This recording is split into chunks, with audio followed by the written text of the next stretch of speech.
Hello class 9th and 10th, मतलब 9th class और 10th class.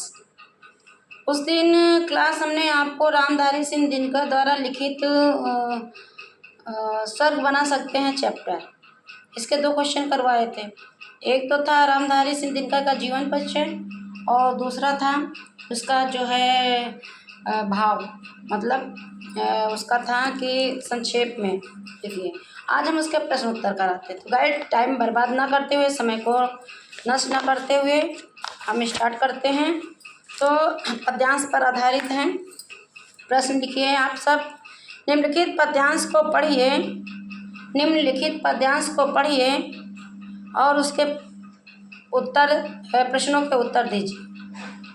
निम्नलिखित पद्यांश को पढ़िए और उसके नीचे लिखे प्रश्नों के उत्तर दीजिए। तो पहला प्रश्न है, धर्मराज या भूमि किसी की नहीं, कीर्ति है दासी, है जनमनता समान, परस्पर इसके सभी निवासी, सबको मुक्त प्रकाश चाहिए, सब तो मुक्त समीरण, बाधा रहित विकास, मुक्त आशंकाओं से जीवन। तो ये आपकी लाइनें हैं और इन्हीं पर आधारित आपके प्रश्न हैं। तो पहला प्रश्न है आपका, यह कविता किसने किसको सुनाई? यह कविता किसने किसको सुनाई? उत्तर में आप लिखोगे यह कविता सरसैया पर लेटे भीष्म पितामह द्वारा युधिष्ठिर को अंतिम उपदेश स्वरूप ज्ञान प्रदान करने के लिए सुनाई जा रही है। लिख लिया? फिर से मिला लीजिए। यह कविता सरसैया पर लेटे भीष्म पितामह द्वारा युधिष्ठिर को अंतिम उपदेश स्वरूप ज्ञान प्रदान करने के लिए सुनाई जा रही है। पूर्ण विराम। दूसरा प्रश्न लिखिए आप इसी पंक्तियों। कवि ने मुक्त प्रकाश और मुक्त समीरण की इच्छा किसके लिए प्रकट की है? कवि ने मुक्त प्रकाश और मुक्त समीरण की इच्छा किसके लिए प्रकट की है? उत्तर में लिखिए कवि के अनुसार यह धरती किसी की खरीदी हुई दासी नहीं है, इस पर सभी प्राणियों का समान अधिकार है। पूर्ण विराम। प्रकृति प्रदान वस्तुओं की सभी लोगों को समान आवश्यकता है। पूर्ण विराम। अतः बिना किसी भेदभाव के निस्वार्थ भावना से सभी को मिलजुल कर इन वस्तुओं का प्रयोग करना चाहिए। पूर्ण विराम। जब तक मनुष्य को न्यायोचित सुख नहीं मिलेगा, तब तक अनंत काल से चला आ रहा संघर्ष भी कम नहीं होगा। एक साथ मिलकर समान रूप से सुखों का उपयोग करते हुए इस धरती को स्वर्ग बनाया जा सकता है। पूर्ण विराम। जिसका छूट जाए तो बता देना, लेकिन आप लोग के मुंह में दही जमा रहता है, कुछ भी नहीं बोलते हो, न यस न नो। अगला प्रश्न लिखिए उसी पद्यांश का। कवि ने मातृभूमि के बारे में क्या कहा है? कवि ने मातृभूमि के बारे में क्या कहा है? उत्तर में लिखिए।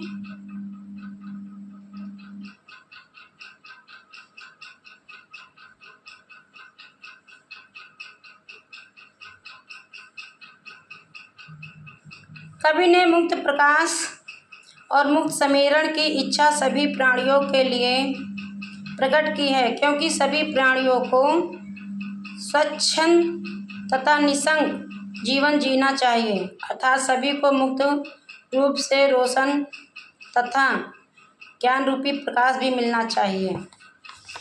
अगला प्रश्न लिखिए, इस धरती पर शांति लेने के लिए क्या करना आवश्यक है?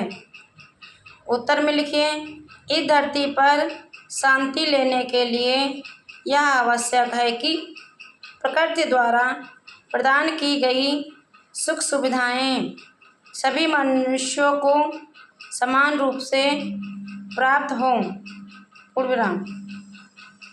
जब प्राकृतिक संसाधनों की प्राप्ति न्यायोचित रूप में सभी को प्राप्त होगी, तभी इस धरती पर शांति स्थापित होगी। ठीक है, तो ये आपका एक क्वेश्चन पूरा हो गया। दूसरा क्वेश्चन आप लिखिए।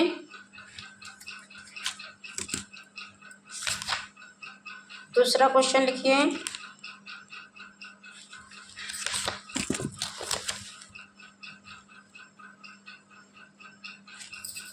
निम्नलिखित पद्यांश को पढ़िए और उसके नीचे लिखे प्रश्नों के उत्तर दीजिए।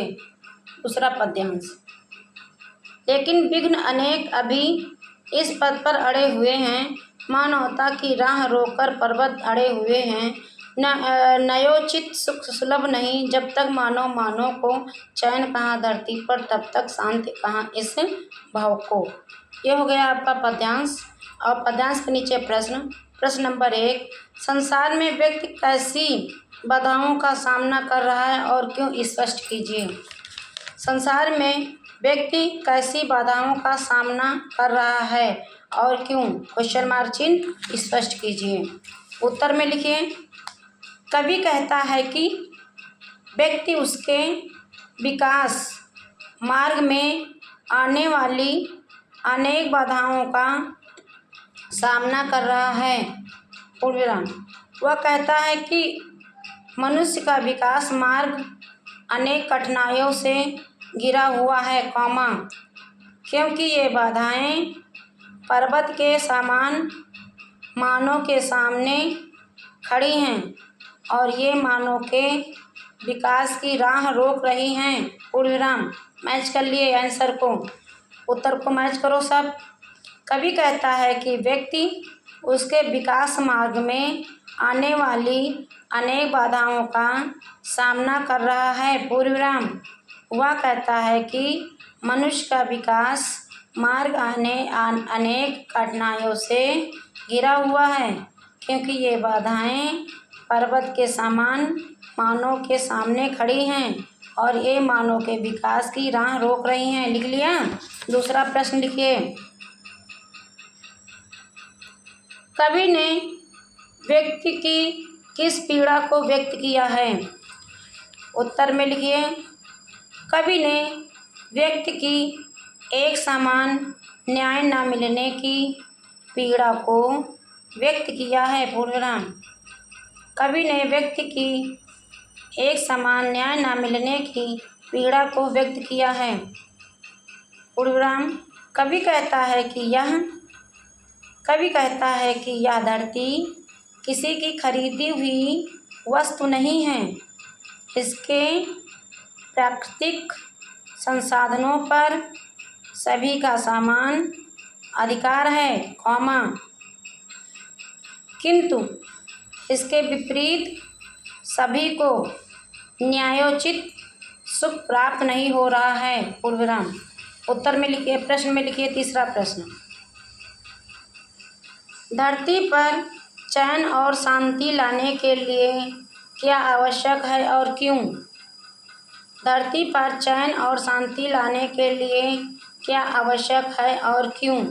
उत्तर में लिखें।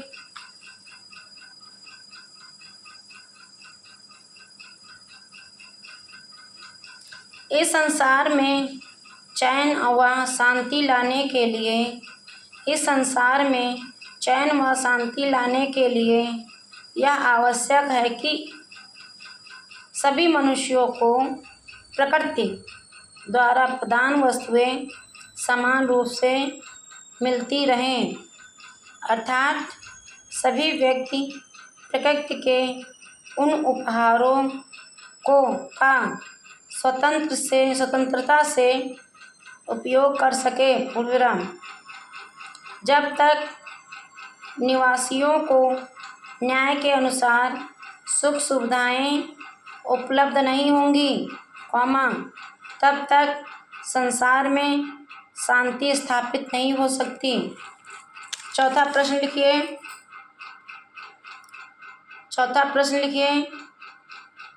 उपयुक्त पंक्ति का संदेश स्पष्ट कीजिए। उपयुक्त पंक्ति का संदेश स्पष्ट कीजिए। प्रश्न लिख लिया? उत्तर में लिखिए सारे बच्चे, उत्तर में लिखिए। कवि ने संदेश दिया है कि मनुष्य के प्रगति मार्ग पर अनेक बाधाएं आएंगी, पूर्णविराम। हम इन बाधाओं को जड़ से समाप्त कर प्रगति पथ पर आगे बढ़ सकते हैं। जब तक मनुष्यों द्वारा न्याय के अनुसार अधिकारों को स्वीकार नहीं किया जा सकता, तब तक उन्हें वे अधिकार नहीं मिल जाते, और जब तक समाज में शांति स्थापित नहीं हो सकती। समाज में शांति की स्थापना के लिए यह आवश्यक है कि मनुष्य के न्यायोचित अधिकार उन्हें दिए जाएं। Thank you class. जिन बच्चों को हमारी वीडियो देखनी है, जिनका छूट गया है, वो हमारे चैनल पर